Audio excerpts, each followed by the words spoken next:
Hello and welcome back to my channel. This is something new for my channel, but I've been a true crime fiend for a good part of my life. My mother watches a lot of true crime, and by definition I watched a lot of true crime growing up. There is this one case that I missed on, and I don't know how. I watched a real crime documentary on it about a week ago, and I was stunned. I have a strong stomach when it comes to true crime, but this case made me cry at some points, made me lose the faith in humanity at others, but it has a happy ending. So for the past couple days I did nothing but consume every bit of content that there is on it, and read pretty much everything that is available. It truly broke me in some ways, and it showed me that we can scope the human resilience until we are in these kind of gruesome situations. I just want you to know that from my perspective, this case, this story is centered around mother's love and strength. It is also about Josef Fritzl and what he has done, but it should be centered around Elisabeth's strength. And I hope that my video does this case justice, because I have seen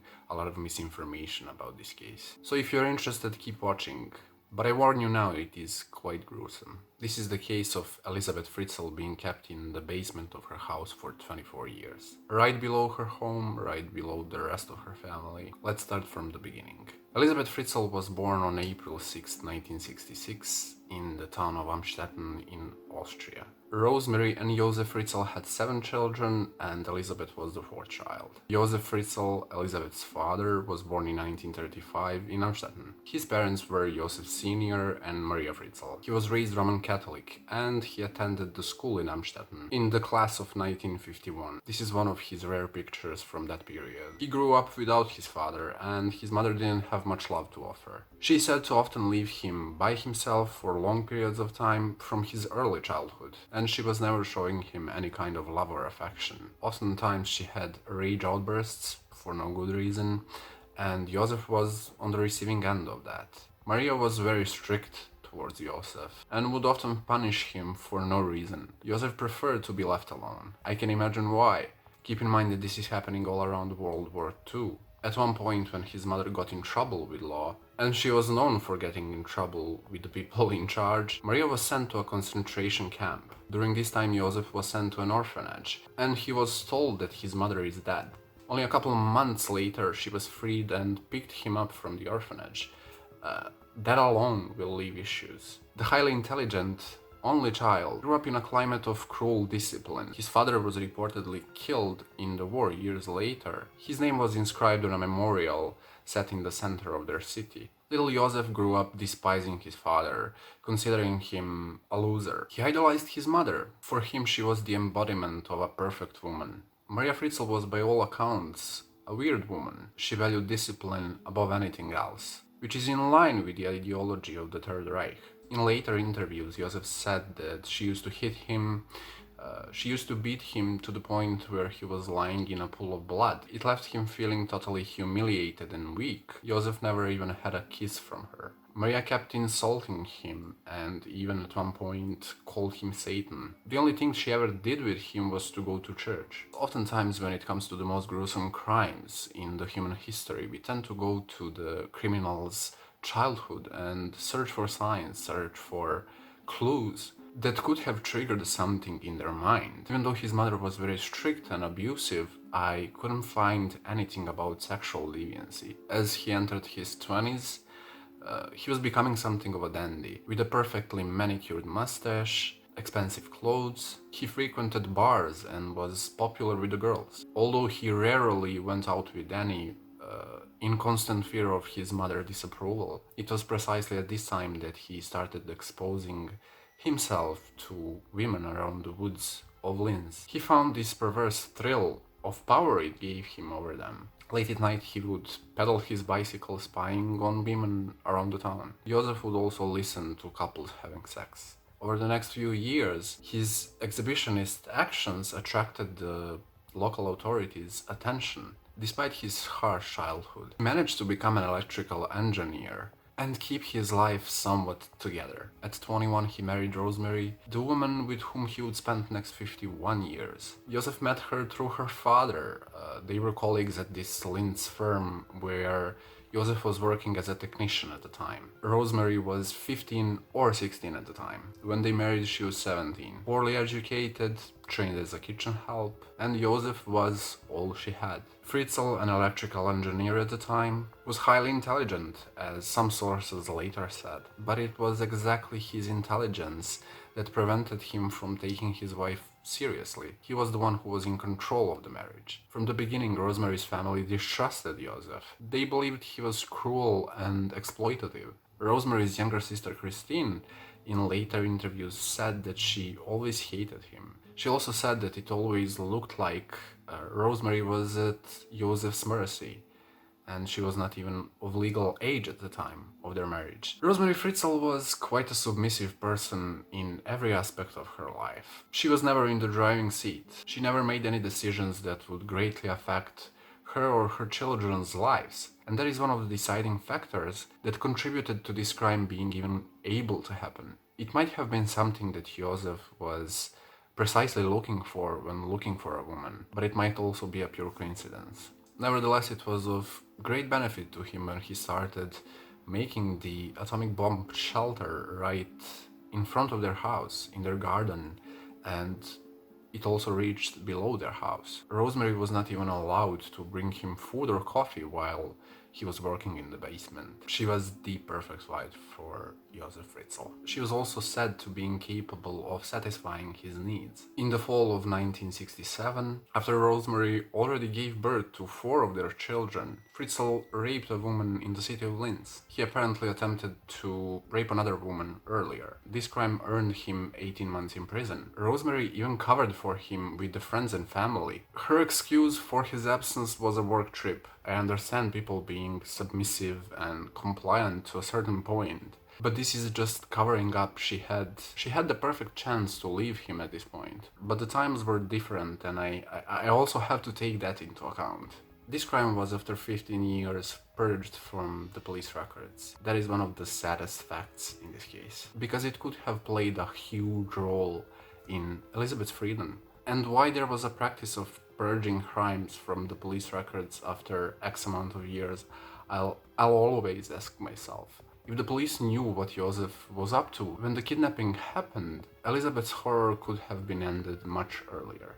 After that, up until 2008, Josef never again attracted attention for his obsessions, but they were far from over. They were suppressed for a time. This man was just waiting for the point and situation in his life where he would relatively safely, not having to be held accountable, commit crimes again. He had to find a woman who would obey him and submit to his wishes. And he sadly found her in his own family. Elisabeth was still a girl at the time when Josef started raping her. But even when she was questioned years later, Elisabeth was unable to tell where and how she was first raped, except that it happened in 1977 or 78. She was only 11 or 12 at the time, and she told no one. She was obviously unable to defend herself, nor could anyone else have defended her. One important thing that Josef did at this time is recovering his image with the people of Amstetten. Having seemingly a big happy family, being a successful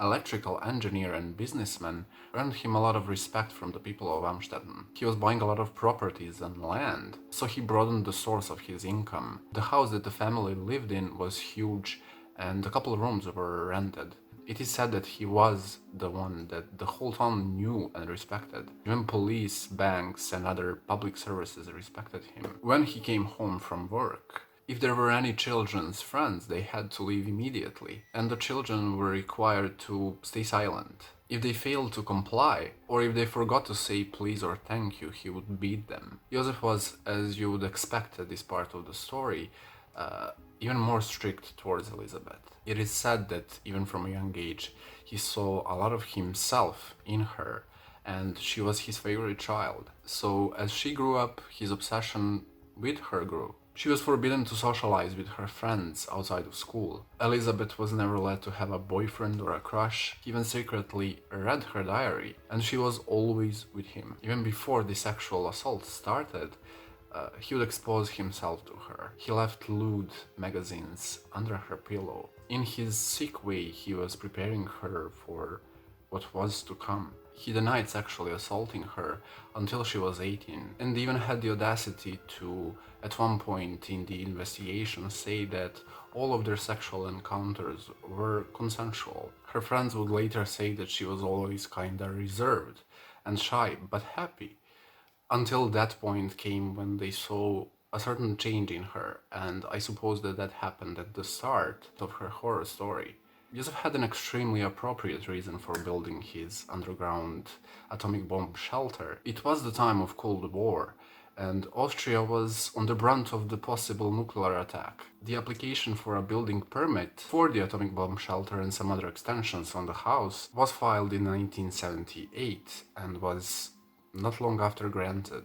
Josef even realized that he could have the state finance some of his building by pretending to construct a domestic nuclear shelter, which was eligible for generous grants during the Cold War. But he secretly planned something far more ambitious, an elaborate windowless dungeon to imprison Elisabeth and raise a secret family with her. The house's long-forgotten cellar provided a starting point, with several other rooms running off it. There was a ventilation pipe for air, as well as underground furnace for waste. A bathroom, kitchen, and toilet were plumbed into the utility systems of his house. It was also wired for electricity, as well as soundproof so nobody could hear anything. The underground dungeon had two entrances. One went directly from the cellar of his house, with 8 locked doors. 3 even required codes to enter. One of the doors weighed half a ton, and it was hidden in a room beneath the stairs. The second entrance was accessible through a secret door at the end of his garden. 5 years later, he reported to the state that the work was done. When the building inspectors came to the site, they confirmed that he built the extensions according to the permit. The police much later realized that he managed to conceal the entirety of his project. It is said that he excavated enough space to conceal a much larger basement, but then built walls and secret entrances to the dungeon. Later on, passageways were dug to connect the concealed space with what was known. And the sad fact here is that Elisabeth and her children would do the work required for that. This is the picture of what the basement looked like at the time of Elisabeth's and her children's rescue. Just keep in mind that a good part of it was built by her and her children. In his sick ways, he had a help from the people that were imprisoned down there. At 15, Elisabeth entered a training program as a waitress at the Rosenberg highway rest stop on the A1 Autobahn near Stremberg in eastern Austria. After the years of abuse, it must have felt liberating for her to go away. She and the other girls in the program slept in a room below the kitchen. For the first time in a long time, she felt safe from her father. On January 28, 1983, Elisabeth ran away from home, together with another girl from work. They went to Vienna, where they lived in hiding. But after a few weeks, police picked her up and brought her back to her parents. By attempting to escape and failing, Elisabeth helped her father provide the story that he would later use when he took her down to his basement and kept her imprisoned there for 24 years. On the ride home from the police, he promised her that she would never again run away from him. He didn't touch her for a few weeks after coming back home, but then it started all over again. She had no choice but to stick it out for another 18 months. When her training was supposed to be over, and it was over, she finished it. This was supposed to be the moment of her freedom. She completed the program in the late summer of 1984, and she had a job offer in Linz. Just as she was on the verge of finally getting away from him, her father asked her for a favor. Josef wanted Elisabeth to help him carry a door into the basement. Tuesday, August 28, 1984, was a beautiful late summer day in Amstetten. A little before 9 a.m., her father walked into her room and asked her to help him carry the door in the basement. She agreed, of course. Elisabeth followed him down 3 flights of stairs to his working room, which led to the cellar. When they reached the entrance, she helped him carry the 600-pound concrete and steel door into place. Then suddenly, without any warning, he pushed her into the cellar, grabbing the back of her head with one hand and using his other to smother her face with ether-soaked fabric. She desperately tried to fight him off, but she was no match for her father. When she lost consciousness and dropped to the floor, he handcuffed her. He then dragged her through a long corridor with 7 doors, throwing her onto a bed in the center of the room. One day after Elisabeth's disappearance, her mother Rosemary reported her as missing. A couple of days after that, her father handed over a letter to the police. It was the first letter that Elisabeth was forced to write in captivity. At the time, the letter was perfect for what it needed to serve. It said something to the fact that Elisabeth has decided to run away and live in a cult, that nobody should be coming to search for her because in that case, she would flee the country. She basically wanted to start a new life outside of Amstetten. The authorities at the time did what was expected of them, forwarding the missing child's report to the Interior Ministry, the state financial authorities, and all state educational authorities. But that was where the involvement in the case stopped. No one even bothered to inform the officer in charge of cults. It was only a matter of weeks before apparently investigators gave up on Elisabeth's case. She didn't take any of her belongings with her, not even an identification. That alone should raise eyebrows. This is the moment in the case where I personally get very mad. I'm mad throughout this entire story. But being in a cult is not something that just happens overnight. That is something that requires a lot of free time. And considering that Elisabeth was a shy girl that spent most of her time at home when not at school, there is no reason why detectives couldn't look further into it. Even though the letter was signed by Elisabeth, there is this moment where I ask myself, did nobody think that there was a possibility it's all disconstructed ruse and charade? Is there even a possibility that something smells fishy in this entire situation? And it is the moment where those sexual offenses by her father could have raised some suspicion. If anyone saw those records, maybe a search of their home would be required. It is hard for us to see how and why questions were not asked. Years later, when the criminal systems have improved immensely and we know exactly what happened in this situation. Josef Fritzl was at the time highly respected citizen of Amstetten. Even the police had this sense of respect for him. I guess this case just shows that no one should be exempt of suspicions. Down in the basement, her father told Elisabeth that he would gas her if she tried to escape. Whenever he left the basement, he would fiddle with a gadget as if he were setting some kind of system, and it was nothing but a way to intimidate Elisabeth even further. Several times a day he would come to rape her, before giving her any scraps of food. Later she told the police that she had no choice but to submit to whatever her father wanted, or she would starve to death.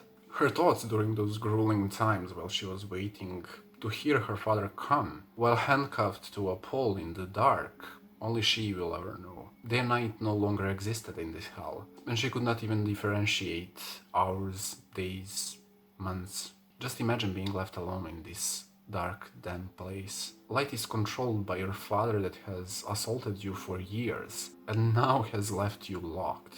Later she told the police that she quaked with fear every time she heard him coming, knowing that her father has come to rape her once again. In the beginning of all of this, she tried to fight back, but her father beat her senseless if she struggled. She spent hours banging on the walls and screaming, in hopes that somebody would hear her, but no one actually could come and rescue her. It was all about control for Josef Fritzl, and this was, as he describes, the most enjoyable part of his game. It was his personal challenge to break his daughter's spirit with rape and torture. On April 16, 1985, Elisabeth turned 19, and the official search for her was called off. As under Austrian law, she was no longer a minor and she could go wherever she wanted. To celebrate, her father decided to remove the cable that she was tied with, so she could walk around the dungeon. His family was ordered to never go into the cellar, saying it was his own private office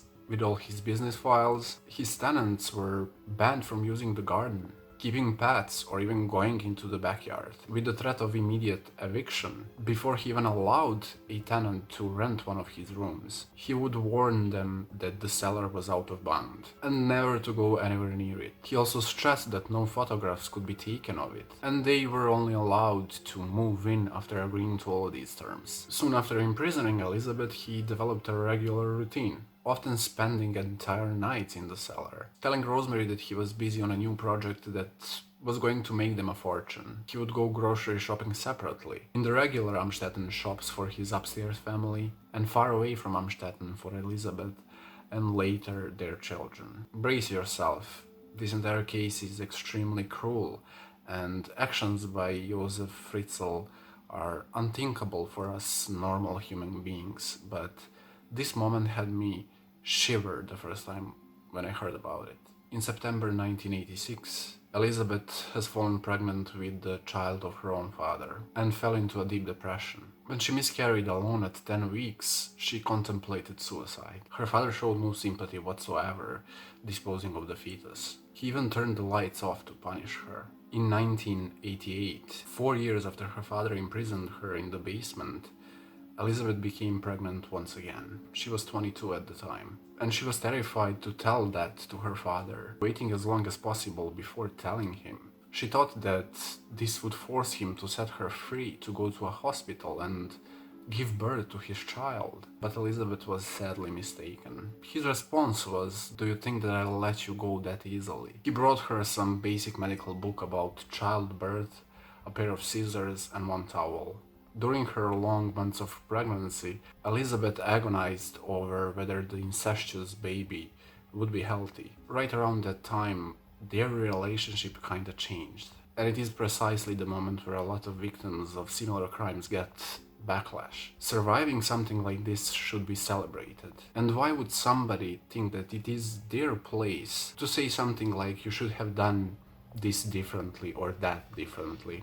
That's just beyond me. I personally call this survival mode. Just imagine the situation. Nobody knows you're imprisoned underground. Your screams have no point. There is this one person that abducted and tortures you. And if you look at it, there is only one variable: the abuser. And might I also add, you shouldn't make them angry. They have all the control without having to be held accountable. When his daughter became too obviously pregnant, Fritzel stopped demanding sex. He was apparently no longer attracted to her. Then she was abandoned altogether, left alone to deliver her baby in the dungeon. Somehow, Elisabeth managed to successfully deliver a baby girl, cutting the umbilical cord herself. She named the baby Kirsten, and from that point on she assumed the role of a devoted mother, which gave her a stronger reason to survive. Although Kirsten did not officially exist, Elisabeth secretly recorded her date of birth on a piece of paper and hid it away. 10 days after the birth, Josef Fritzl returned to the dungeon to meet his new daughter/granddaughter. He told Elisabeth that it was the beginning of their new family, and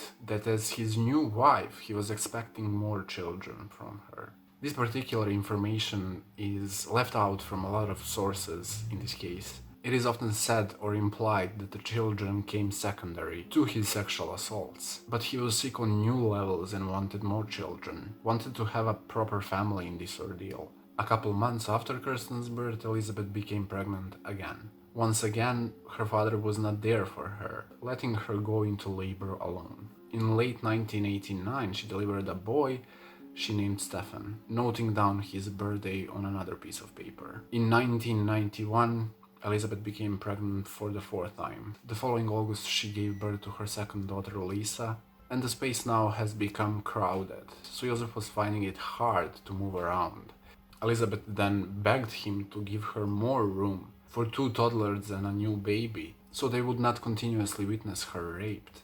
In 1993, he started to dig a new passageway, connecting the dungeon with the long-forgotten original basement, providing far more space for his underground family. He ultimately created what police called a sophisticated network of chambers for sleeping, cooking, washing, and even a rubber-padded cell to rape his daughter in. He had no intention of doing the hard work by himself, ordering Elisabeth and her children when they were old enough to dig the passageway themselves, with bare hands. It took them almost 10 years to finish. On May 19th, he came down to the cellar announcing that he would be taking Lisa upstairs, so he and Rosemary could bring her up.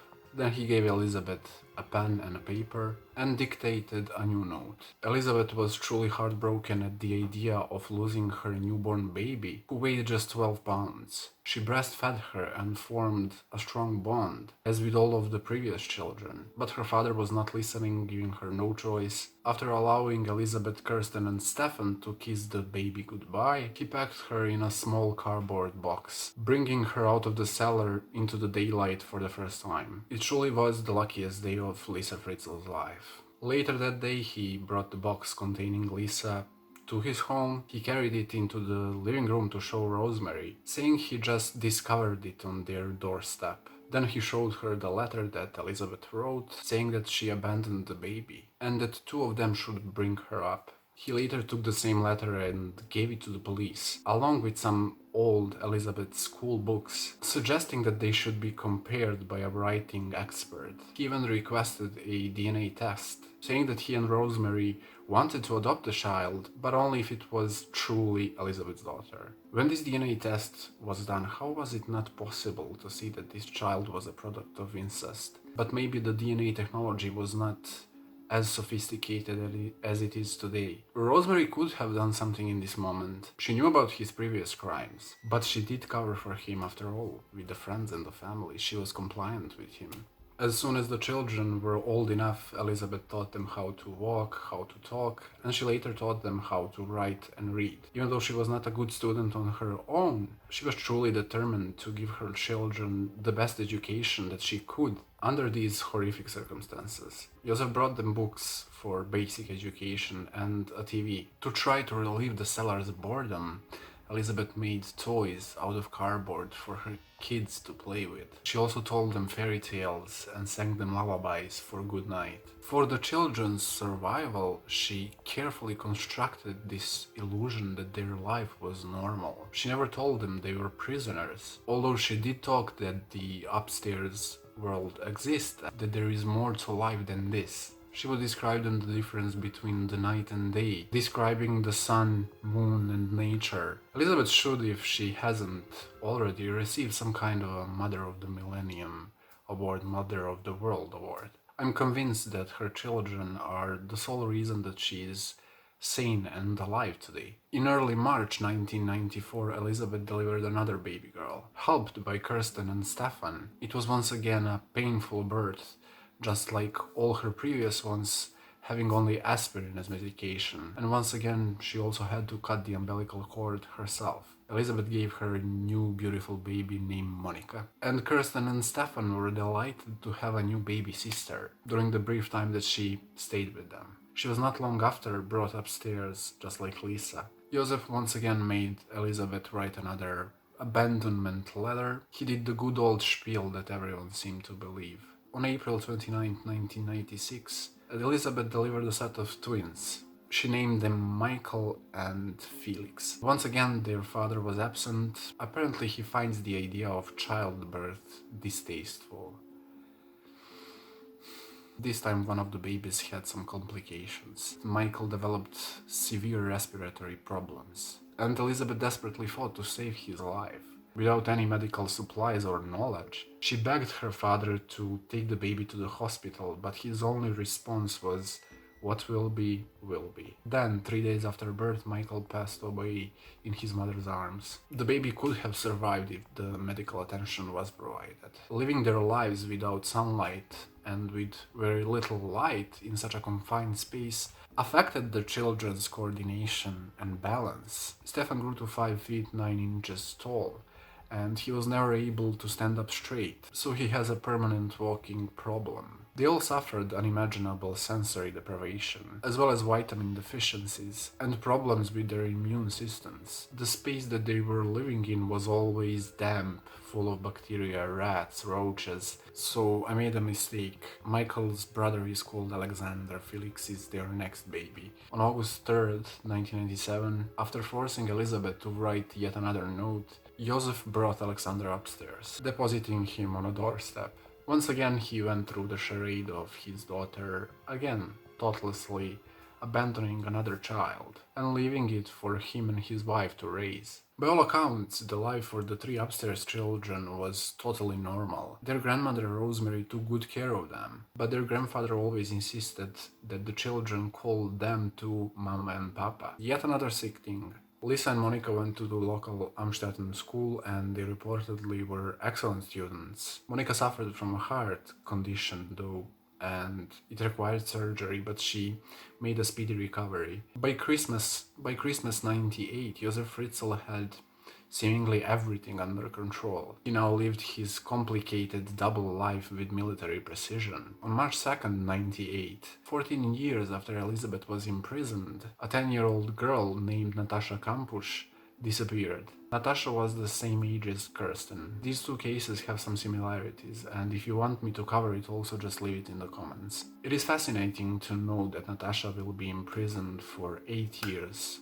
and she will be set free before Elisabeth and her children. In February 2002, Elisabeth became pregnant for the 7th and last time. She's been in the cellar for 18 years at this point. She and her children suffered from severe vitamin deficiencies, malnourishment, and constant emotional stress. Although she was only in her mid-30s, all of her teeth have fallen out and rotten away because of lack of hygiene and gum disease. For Kirsten's and Stefan's sake, she never complained. She early on realized that she had to be strong for the family to survive. On December 16th, 2002, she delivered another baby boy, and she named him Felix. Soon after his birth, his father came to the cellar and announced that this time the child won't be going upstairs, as Rosemary could not take care of another child. One of the factors in deciding which children would go upstairs and which would stay underground was how noisy they were. There was no possibility for anyone to answer their screams, but Josef didn't like crying babies. Not soon after, he brought them a washing machine in the cellar, so Elisabeth wouldn't have to wash their clothes manually.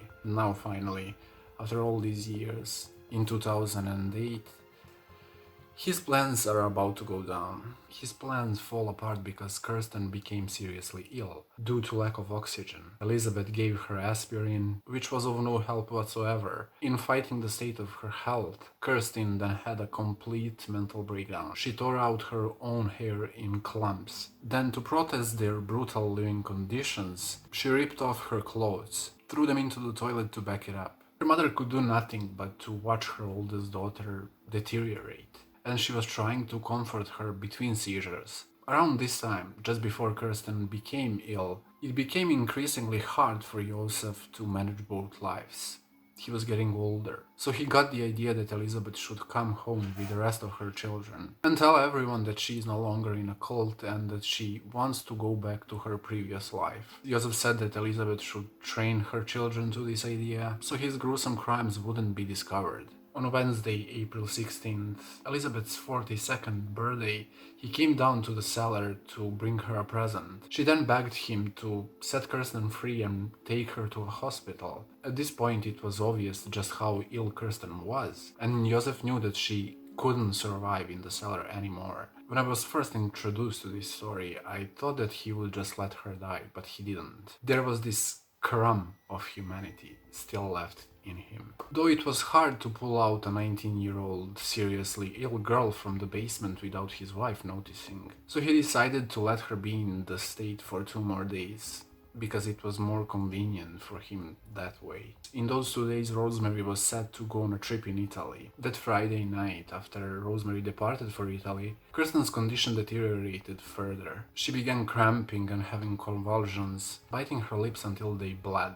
and at the end of it she lost consciousness. Once again, Elisabeth begged her father to take Kirsten to a hospital, and this time he agreed. But first he dictated a note for Elisabeth to write, so he had something to show to the doctors. The note contained Elisabeth's pleading for doctors' help and provided the fact that Kirsten was never before in a hospital. Due to his old age, he was no longer able to carry Kirsten by himself upstairs, so he asked Elisabeth to help him. In early hours on Saturday, Elisabeth Fritzl finally came back into the light, after spending more than half of her life in the basement. It was the first time in 24 years that she saw natural light and had fresh air, but the taste of freedom was short-lived. As soon as she helped her father lay Kirsten on their doorstep, she was once again shoved down into the cellar. Once upstairs, Josef called the emergency services, reporting that he had found a young woman laying unconscious on his doorstep. Then he peered through a window, observing the ambulance arriving and EMS staff driving Kirsten to the hospital. 3 hours later, he drove to the Amstetten hospital, heading straight for the emergency room. There he demanded to see the doctors immediately, as he contained the crucial information about his granddaughter. He was then brought into Dr. Reiter's office, where he handed him a letter saying it was from his daughter Elisabeth, who had left it in his granddaughter's coat pocket after abandoning her on his doorstep a few hours earlier. Then he told the doctor all about Elisabeth's past with the cult and how she already abandoned 3 of her children before Kirsten this morning. After asking Dr. Reiter to cure his granddaughter as soon as possible and not go to the police, he just walked out. Later that morning, Josef Fritzl's fears were realized when a police officer came to their home. It was just a routine visit, seeking an explanation about Kirsten's condition and circumstances, but this master manipulator stayed cool once again. He recounted the story about the cult, gave the police officer Elisabeth's letter, and actually said that she would be home soon. On Monday, April 21st, Fritzel received a phone call from Dr. Reiter, saying that Kirsten's condition had deteriorated and that she is near death. The doctor said that he had no idea what was wrong with her, but she suffered multiple organ failure and was placed in an induced coma. He stressed that there was no time to waste, and that they have to contact her mother Elisabeth to see what's going on. Fritzel said that he had no idea where Elisabeth was and with which cult she was living. Then, just saying that he had to go, he finished the call. On Wednesday, when police came to the Fritzel home requesting a DNA sample from him, he said he was too busy to provide them with one, in fear that it would prove that Kirsten was his daughter. Down in the cellar, Elisabeth has spent the entire week worrying about Kirsten and comforting Stefan and Felix. Whenever their father visited, they asked about Kirsten, but he said little, only that she was recovering. Josef Fritzl called the district governor of Amstetten, thanking him for the excellent treatment she was receiving. The governor later said that Josef Fritzl impressed him with his politeness and good manners. That same night, Elisabeth and her children were watching the television. A photograph of teenage Elisabeth came on the screen, as Dr. Reiter appealed for her to contact the hospital. They desperately needed Kirsten's medical history to save her life. When her father came into the cellar, Elisabeth confronted him with this news. She pleaded with him to release her and help her save Kirsten's life. She promised him that it would be only temporarily, that she would come back to the cellar once she is back from the hospital. By Saturday morning, Josef Fritzl reached a decision. He had no choice but to free Elisabeth and the children if he was going to keep this charade going. But first he made a bargain with Elisabeth, making her swear that in the return for freedom, she would maintain the illusion that she was in a cult for the past 24 years. She would also have to coach Stefan and Felix to back this shit up. She also must admit to abandoning all of the children that were living upstairs, so his previous plans were going to play out in the end. After so long in captivity, and to save Kirsten's life, she had no choice but to agree to his terms. Later that morning, after Rosemary and the other children were out of the house, he brought Elisabeth, Stefan and Felix out in the daylight. It had been 8,516 days since he imprisoned her. I need to interrupt the story just to insert some of my thoughts. Up until this moment, he acted in surgical precision. Every move that was very important was very well planned. Everything he was gonna do was planned to the smallest detail. There is a couple reasons why he acted so sloppy in this moment. His sexual urges towards Elisabeth had gone down. Josef was getting progressively less active, and this double life took a toll on him. His businesses were going down, and that put a lot of stress on him. So in a sense, he needed to marry upstairs and downstairs families. Something I didn't mention in the story so far is that he has done a lot of traveling by himself throughout the entire period of 24 years that Elisabeth has been down. On those trips, he satisfied some of his other sexual needs that were, as I understand, completely legal. But due to old age and now lack of money, he stopped traveling. In simple terms, the end of his life was coming, and He just wanted something simpler. My opinion is that the entire country of Austria was very lucky that he didn't have any other kind of urges. Taking into account how capable he was to suppress his urges when it was needed for his freedom, and with which precision he acted. If Josef had urges to kill, for example, he could have been one of the most prolific killers in the entirety of Europe. Getting back to the story, a couple hours after Elisabeth and the downstairs children came up, Rosemary Fritzel and her 3 grandchildren arrived home to discover 3 complete strangers in their living room. Josef then announces that Elisabeth has finally come home with her 2 children. Elisabeth and Rosemary saw each other after 24 years, and they were both very emotional. Stefan and Felix just sat there too shocked to do anything. Considering that they have spent their entire lives in the basement, I expected them to have much more explosive reactions. That evening, Josef Fritzl called Dr. Reiter to announce that his daughter has come home. He said that he would drive her straight to the hospital to be reunited with her daughter. Once again, he asked the doctor not to alert the police about it, as it would only embarrass Elisabeth and her family. After Elisabeth walked into the hospital and announced that she was Kirsten's mother and that she was there to offer the much needed help, she was brought in Dr. Reiter's office. Outside on the hospital grounds, her father was patiently waiting for her. The doctor later said that she looked extremely pale and acted very strangely. Of course, he wanted to know what happened to her, but he kept his questions relating to Kirsten's health. Elisabeth told him about Kirsten's symptoms and what little she was able to do to help her without mentioning the cellar imprisonment. Then she said she had to go and left.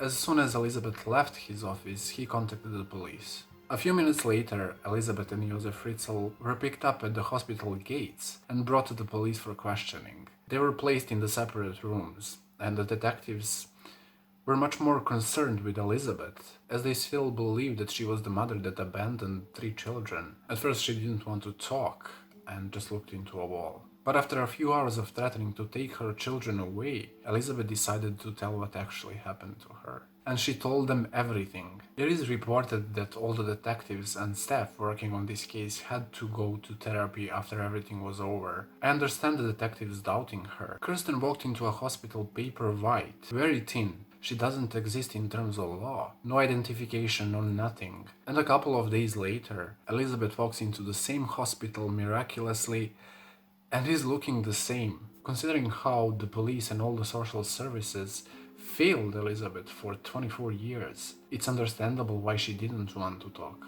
Detectives then turned their attention towards Josef Fritzl. At first he refused to discuss anything, but eventually he admitted to building the dungeon and imprisoning Elisabeth for 24 years. Editing me here, I haven't even finished filming this video because of the ton of the information that I have.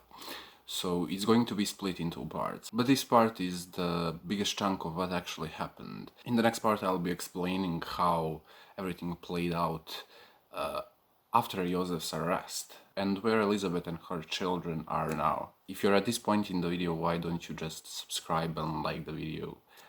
I put a lot of effort in this video, so I would truly appreciate it. Thank you guys, and you'll see me in the next one. It will come in a couple of days.